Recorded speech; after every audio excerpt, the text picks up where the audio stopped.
Chief justice Umar Ata Bandial की retirement में एक हफ्ता रह गया है और उन्होंने जाने से पहले जस्टिस काजी फाइज ईसा की सरबराही में ऑडियो लीक्स कमीशन के खिलाफ दरख्वास्तों की समाअत करने वाले बेंच पर साबका हुकूमत के एतराज़ात पर अपना फैसला जारी कर दिया है। अपनी सफाई पेश की है। पीडीएम की हुकूमत को चार्जशीट किया है और वाज़ेह किया है कि हतमी फैसले पर अमल दरामद ना करने के संगीन नताइज होंगे। और अब तक अदालत सब्र का मुजाहरा करती रही है और इस फैसले से अब यह सवाल उठ रहा है कि चीफ जस्टिस उमर अता बंदियाल जाते जाते एक हफ्ते में कितने और कौन से सियासी केसेस का फैसला कर जाएंगे जो पीडीएम की जमातों के लिए मुश्किलात खड़ी कर सकता है। सुप्रीम कोर्ट का आज तहरीर करदा फैसला इसलिए अहम है कि रवा साल के आगाज में जब पंजाब और खैबर पख्तूनख्वा की असम्बलियाँ तहलील हुई तो वहाँ 90 दिन में इंतखाबात कराने का मामला उठा और फिर चीफ जस्टिस ने अपने 2 साथी जजेस की सिफारिश पर इस मामले का अज खुद नोटिस ले लिया। हालांकि ये मामला लाहौर हाई कोर्ट में ज़ेर समाअत था और इस दौरान ही मुख्तलिफ ऑडियो सामने आई जिसमें चीफ जस्टिस उमर अता बंदियाल की सास की मुबैना ऑडियो भी शामिल थी। साबिक वज़ीर आला पंजाब परवेज़ इलाही की मुबैना तौर पर सुप्रीम कोर्ट के जज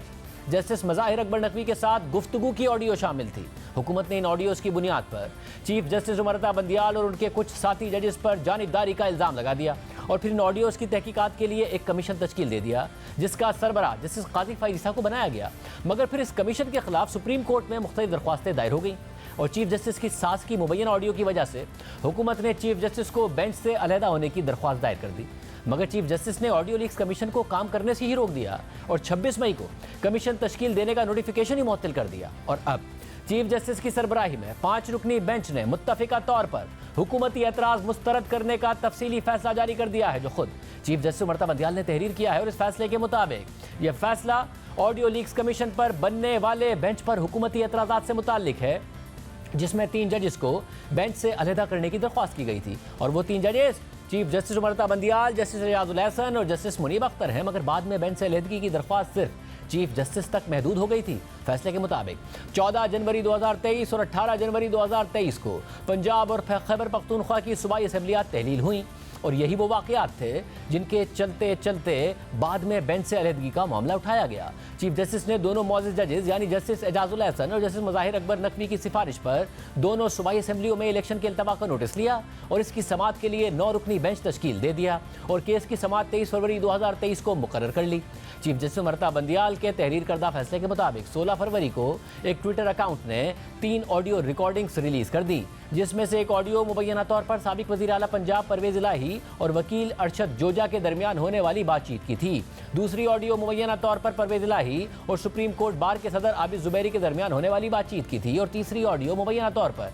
चौधरी परवेज़ इलाही और सुप्रीम कोर्ट के जज जस्टिस मज़ाहिर अकबर नकवी के दरमियान होने वाली बातचीत की थी। और फिर 2 महीनों की मुद्दत के दौरान मजीद ऑडियोज़ भी रिलीज़ की गई और इन ऑडियोज़ में एक मुबैना तौर पर चीफ जस्टिस की सास की थी जो 23 अप्रैल को रिलीज़ की गई। फैसले के मुताबिक ऑडियो लीक्स की तस्दीक किए बगैर और उनमें मौजूद लोगों की शनाख्त का तयन किए बगैर वफाकी हुकूमत ने फौरी तौर पर उन ऑडियो लीक्स की तौसीक कर दी ताकि उसमें मौजूद जजेस की मजम्मत की जाए कि उन्होंने अदलिया की आज़ादी पर समझौता किया है। इस हवाले से वफाकी वुज़रा ने इल्ज़ामात पर मबनी प्रेस कॉन्फ्रेंसेस की और इन ऑडियो लीक्स को इस सबूत के तौर पर पेश किया कि आला अदलिया मौजूदा हुकूमत के खिलाफ तासुब रखती है। फैसले के मुताबिक आला अदलिया के जजेस की इस तरह की तौहीन मुंतखब हुकूमत की तरफ से मीडिया के सामने और कभी पार्लियामेंट के अंदर भी जारी रही और फिर बिलाखिर 19 मई को वफाकी हुकूमत ने इस हवाले से एक्शन ले लिया और ऑडियो लीक्स की तहकीकात के लिए एक ऑडियो लीक्स कमीशन तश्कील दे दिया और इस जिम्मेदारी को निभाने के लिए सुप्रीम कोर्ट के जज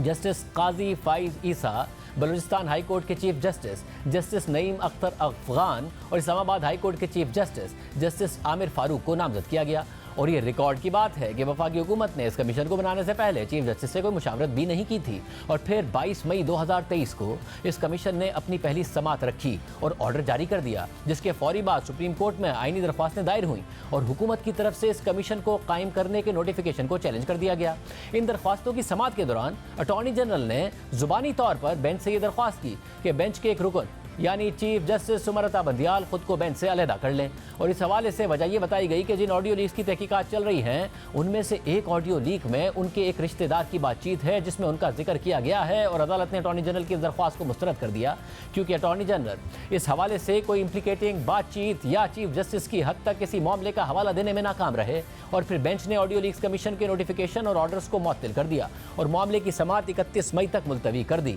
और 31 मई की समाअत में अटॉर्नी जनरल ने बेंच से अलहदगी से मुताल्लिक नई दरख्वास्तें दायर कर दी जिससे मुताल्लिक मुतालिका फरीकैन को 6 जून की समाअत के लिए नोटिस जारी कर दिए गए और फिर अटॉर्नी जनरल ने 2 नुक्ते उठाए।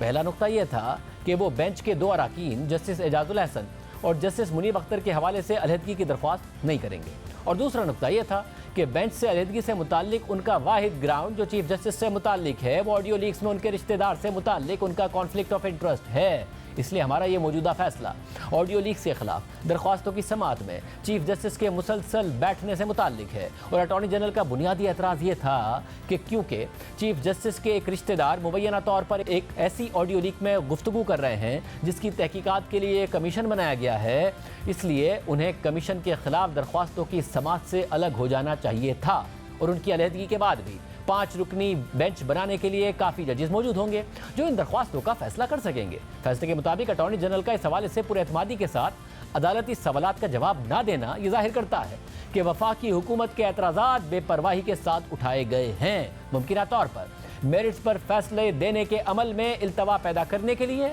या मुतल्लिका जजेस को हिरासा करने के लिए अटॉर्नी जनरल ने इस बात की वजाहत तो दूर की बात बल्कि निशानदही भी नहीं की कि किन ज़ाती मकासद को चीफ जस्टिस इस बेंच में बैठकर आगे बढ़ा सकते थे। अटॉर्नी जनरल की तरफ से इस हवाले से निशानदही में नाकामी वफाकी हुकूमत के चीफ जस्टिस पर इल्ज़ामात को तसव्वुराती बना देती है और चीफ जस्टिस के रिश्तेदार ना ही इस केस में फरीक हैं और ना ही उन्होंने इस तनाज़े में शामिल होने का दावा किया है। इसलिए ऐसा लगता है कि वफाकी हुकूमत की तरफ से चीफ जस्टिस के खिलाफ एक तसव्वुराती मफादात के टकराव का दावा बादियों नज़र में इन दरख्वास्तों पर फैसले को मुलतवी करने के लिए किया गया है। और इस बात में वफाकी हुकूमत की हिकमत अमली में हम आहंगी नज़र आई है जिसमें अदालती फैसलों को ब्लॉक करने के लिए या उनमें इल्तवा पैदा करने के लिए मुख्तलिफ नकात उठाए गए। और इस बात का इम्कान है कि जो कानूनी सवालात इन दरख्वास्तों में उठाए गए हैं उसका नतीजा हुकूमत की तरफ से जारी करदा नोटिफिकेशन को कलअदम करने की सूरत में निकले और जिससे उन जजेस को रिलीफ मिल सके जिन्हें इस नोटिफिकेशन में आवाम के सामने स्कैंडलाइज करने के लिए शामिल किया गया है,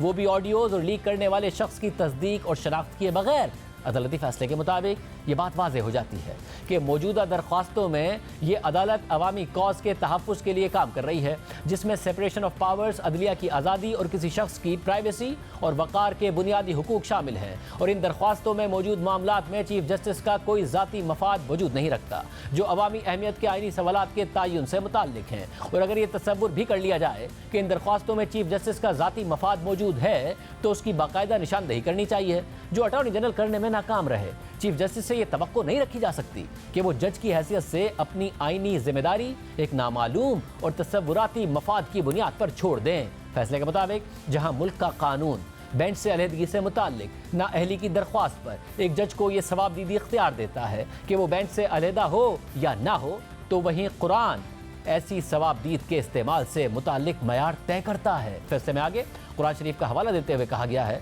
कि कुरान शरीफ ये वाज़ेह करता है कि मोमिनीन से ये तवक्को की जाती है कि वो इंसाफ का तराजू उठाए रखें, इस हकीकत के बावजूद कि ये अमल उनके अपने मफाद, उनके वालिदैन के मफाद या उनके रिश्तेदारों के मफाद के खिलाफ जाता हो। इसलिए इस्लामी कानून के अंदर भी ऐसा कोई उसूल नहीं है जहाँ जज को उन मामलात में इंसाफ की फराहमी से रोका जाए जहाँ उसके अपने मफाद या उसके रिश्तेदारों के मफाद शामिल हों। और इन बातों से ये बात वाज़ेह हो जाती है कि अगर इन दरख्वास्तों में उठाए गए मामलात पर चीफ जस्टिस का मफाद वजूद भी रखता हो तो उसके बावजूद वो मफाद उन्हें बेंच में बैठने और इन दरख्वास्तों की समाअत करने से नहीं रोकता। इसलिए हकाइक और कानून दोनों में नाकाम होने के अलावा वफाकी हुकूमत का चीफ जस्टिस की बेंच में मौजूदगी पर एतराज़ जज के लिए कुरानी हुक्म को भी नज़रअंदाज करता है और इस एतराज़ को मेरिट की अदम मौजूदगी में मुस्तरद किया जाता है।